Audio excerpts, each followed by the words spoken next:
મિત્રો ગઈકાલે એટલે કે 9મી એપ્રિલે તમારા ફોનની અંદર એક પીડીએફ આવી ગઈ છે. તેમાં સ્ટાફ નર્સ કમિશનર ઓફ હેલ્થની જે ભરતી ચાલી રહી છે તેની પસંદગી યાદી છે. પસંદગી યાદીની સાથે સાથે વેઇટિંગ લિસ્ટ અને ડોક્યુમેન્ટ વેરિફિકેશન કયા સ્થળે અને કઈ રીતે થવાનું છે, કઈ તારીખમાં કયા મેરિટ લિસ્ટવાળા લોકોએ ઉમેદવારોએ આવવાનું છે તે અંગેની સંપૂર્ણ ડિટેલ તે યાદીની અંદર આપેલી છે. મિત્રો ભરતી હવે અંતિમ પડાવમાં આવી ગઈ છે અને હવે ટૂંક સમયમાં નિમણૂક ઓર્ડર પણ મળી જવાના છે.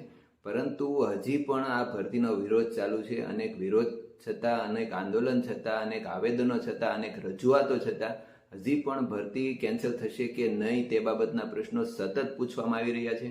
ઘણા ઉમેદવારો મને ફોનથી અને મેસેજથી હજી પણ ભરતી કેન્સલ થઈ શકે કે નહીં આ બાબતના પ્રશ્નો પૂછી રહ્યા છે. તો આ ભરતીમાં આગળ શું શું સંભાવના થઈ શકે તે બાબતની હું ડિટેલ આ વિડીયોની અંદર આગળ આપવાનો છું. પરંતુ હાલમાં આ ડોક્યુમેન્ટ વેરિફિકેશન થવાનું છે પસંદગી યાદી પ્રમાણે, અને ડોક્યુમેન્ટ વેરિફિકેશનની સાથે સાથે જિલ્લા પસંદગી પણ મળવાની છે. બની શકે સાથે સાથે નિમણૂક ઓર્ડર પણ તમને મળી જાય અને તમે આવનારા 10 દિવસમાં, 15 દિવસમાં કદાચ નવી જગ્યાએ કોઈ સબ ડિસ્ટ્રિક્ટ હોસ્પિટલ, કોઈ જિલ્લા હોસ્પિટલ, સિવિલ હોસ્પિટલ કે CHCની અંદર નિમણૂક ઓર્ડર લઈને પહોંચી જાવ અને હાજર પણ થઈ જાવ. દોસ્તો, તેના પહેલાં એક વિનંતી છે કે આ ચેનલને સબસ્ક્રાઇબ કરી દો અને તમારા મિત્રો વચ્ચે શેર કરી દો. દોસ્તો, ભરતી કેન્સલ થવા અંગે મિશ્ર પ્રતિસાદ મળી રહ્યો છે. જેનું નામ પસંદગી યાદીમાં આવી ગયું છે તેવા લોકો ઈચ્છે છે કે ભરતી કેન્સલ ન થાય, અને જેનું નામ પસંદગી યાદીમાં આવ્યું નથી તેવા લોકોને લાગી રહ્યું છે કે તેમની સાથે ક્યાંક ને ક્યાંક અન્યાય થયો છે અને ભરતી પ્રક્રિયા કોઈ પણ રીતે અટકી જાય. પરંતુ જો ભરતી કેન્સલ થવાની હોત અથવા અટકી જવાની હોત તો 9મી ફેબ્રુઆરીએ જ્યારે પરીક્ષા લેવાય ત્યારથી લઈને 9મી એપ્રિલ સુધી જ્યારે પસંદગી યાદી બહાર પડી ત્યાં સુધીમાં પૂરા 2 મહિનાનો સમયગાળો હતો. આ સમયગાળા દરમિયાન સરકાર ઈચ્છતી હોત તો ભરતી કેન્સલ થઈ ગઈ હોત, ભરતી પ્રક્રિયા આગળ વધતી અટકી ગઈ હોત.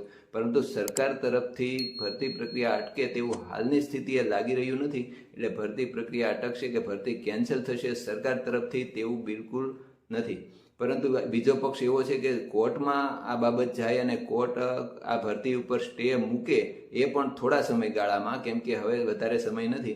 આજે 10મી એપ્રિલ છે અને 15મી એપ્રિલથી ડોક્યુમેન્ટ વેરિફિકેશન ગાંધીનગરની અંદર ચાલુ થવાનું છે અને 20મી એપ્રિલ સુધી ચાલવાનું છે. જો આ સમયગાળા દરમિયાન નિમણૂક ઓર્ડર ન મળે અને નિમણૂક ઓર્ડર મળી જાય એ પહેલાં જો કોર્ટ ભરતી પ્રક્રિયા ઉપર રોક લગાવી દે, સ્ટે મૂકી દે, તો જ ભરતી પ્રક્રિયા અટકે. માત્ર સમય ઓછો છે, સરકાર તરફથી તૈયારી નથી અટકાવવા માટેની, અને કોર્ટ આમાં દખલગીરી કરે અને અટકાવે એવી શક્યતાઓ 5%થી પણ ઓછી દેખાઈ રહી છે.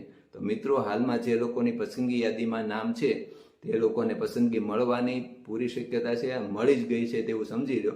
અને જે લોકોનું નામ નથી તે આવતી ભરતી માટે તૈયારી કરવાનું ચાલુ કરી દે.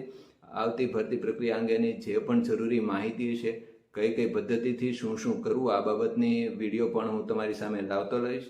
માટે વિડીયોને જોઈને ચેનલને સબસ્ક્રાઇબ અવશ્ય કરશો, જેથી તમને તમામ જરૂરી માહિતી મળી રહે અને યોગ્ય માર્ગદર્શન મળી શકે. આભાર.